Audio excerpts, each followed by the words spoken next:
നമസ്കാരം, ഞാൻ അർച്ചന. തിരഞ്ഞെടുപ്പ് വാർത്തകൾ. 2026 കേരള നിയമസഭ തിരഞ്ഞെടുപ്പ് രാഷ്ട്രീയമായി അത്യന്തം നിർണായക ഘട്ടത്തിലേക്ക് കടന്നിരിക്കുകയാണ്.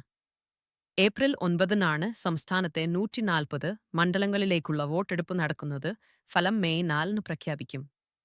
ഇത്തവണത്തെ തിരഞ്ഞെടുപ്പിൽ പ്രധാന പോരാട്ടം പതിവുപോലെ LDF-യും UDF-യും തമ്മിലാണ്. എന്നാൽ ബിജെപി നയിക്കുന്ന NDA ശക്തമായ മൂന്നാം ശക്തിയായി ഉയരാൻ ശ്രമിക്കുന്നതോടെ രാഷ്ട്രീയ സമവാക്യങ്ങൾ കൂടുതൽ സങ്കീർണമാകുകയാണ്. പ്രധാനമന്ത്രി നരേന്ദ്രമോദി കേരളത്തിൽ നടന്ന പ്രചാരണ റാലിയിൽ NDAയെ യഥാർത്ഥ തടിയും എന്നാണ് വിശേഷിപ്പിച്ചത്. സംസ്ഥാനത്ത് മാറ്റത്തിനായുള്ള വോട്ട് ഉയർന്നുവരുന്നുവെന്നും അദ്ദേഹം അവകാശപ്പെട്ടു. അതേസമയം കോൺഗ്രസ് നേതാവ് രാഹുൽ ഗാന്ധി ക്രിസ്ത്യൻ മേഖലയിലെ പ്രചാരണത്തിൽ ബിജെപിയുടെ വ്യാപനശ്രമങ്ങളെ വിമർശിച്ചു. XRA നിയമ ഭേദഗതികൾ RSSന് സഹായകരമാകുമെന്ന് അദ്ദേഹം ആരോപിച്ചു.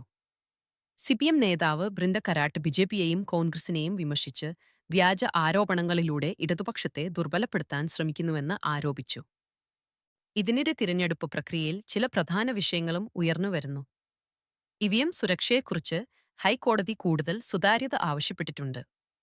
കൂടാതെ തിരഞ്ഞെടുപ്പ് കേന്ദ്രങ്ങളിൽ പ്ലാസ്റ്റിക് നിരോധനം ഉൾപ്പെടെ പരിസ്ഥിതി സൗഹൃദ നടപടികളും നടപ്പാക്കുന്നു. മലബാർ മേഖല ഇത്തവണയും നിർണായകമായ രാഷ്ട്രീയ പോരാട്ടഭൂമിയായി മാറിയിരിക്കുകയാണ്. 2021-ൽ LDF വലിയ മുന്നേറ്റം നേടിയ ഈ മേഖലയിൽ UDF തിരിച്ചുവരവ് ലക്ഷ്യമിടുന്നു.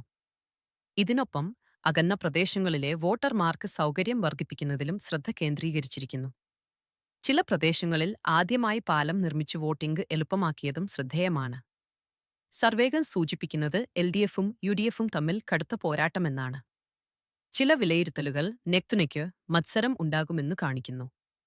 മൊത്തത്തിൽ 2026 കേരള തിരഞ്ഞെടുപ്പ് പരമ്പരാഗത രാഷ്ട്രീയ സമവാക്യങ്ങൾ മാറ്റാൻ സാധ്യതയുള്ള ഒരു നിർണായക പോരാട്ടമായി മാറുകയാണ്.